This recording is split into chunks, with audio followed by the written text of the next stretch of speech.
Recording studio Balthar चौक।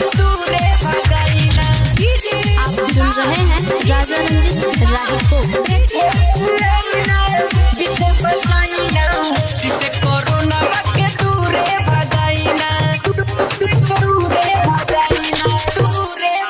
देव घर वाले हे भोले दानी, देव घर वाले हे भोले, देव घर वाले हे भोले दानी, कालो के कालो बाबा त्रिपुरारी, आके दर्शन देखाई ना, ऐसे आई ना, विषे बचाई ना, शिशे कोरोना बाके दूरे भगाई ना, ऐसे आई ना, विषे बचाई ना, शिशे कोरोना बाके दूरे भगाई ना, ऐसे आई ना, विषे बचाई ना, शिशे कोरोना बाके दूरे भगाई ना।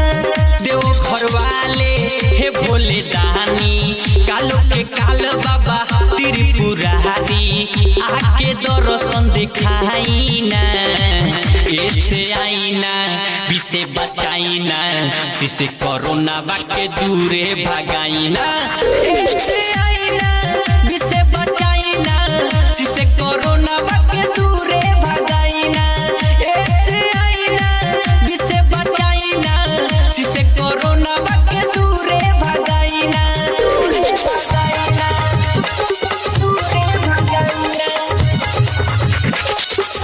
दूरे भगाई ना। बोलो बोलो शंकर भगवान की। विषे बचाई ना, शिशे कोरोना बाके दूरे भगाई ना। मिले न कवनो दवाई जी, ए बाबा रहुए बचाई जी, ए बाबा रहुए बचाई जी, ए बाबा मिले न कवनो दवाई जी, ए बाबा रहुए बचाई जी, ए बाबा रहुए बचाई जी।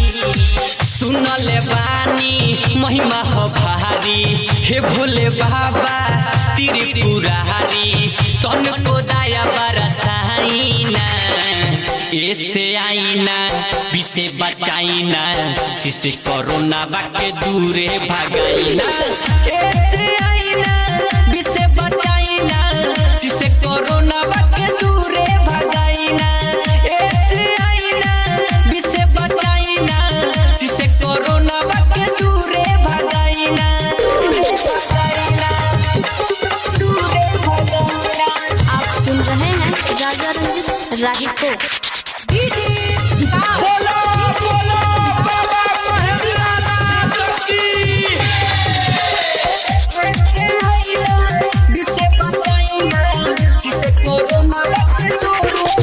कौनो भेष में आई जी, ई दुनिया के बचाई जी, ई दुनिया के बचाई जी। कौनो भेष में आई जी, ई दुनिया के बचाई जी, ई दुनिया के बचाई जी। रंजित राही गा के सुनावे, हे भोले बाबा सिर झुकावे, तन को नजरी घुमाई ना, ऐसे आई ना, विषे बचाई ना, शिशे कोरोना बाके दूरे भगाई ना, ऐसे आई ना, विषे बचाई ना, शिशे कोरोना बाके दूरे भगाई ना, ऐसे आई ना, विषे बचाई ना, शिशे कोरोना बाके दूरे भगाई ना। RDS music recording studio Balthar चौक।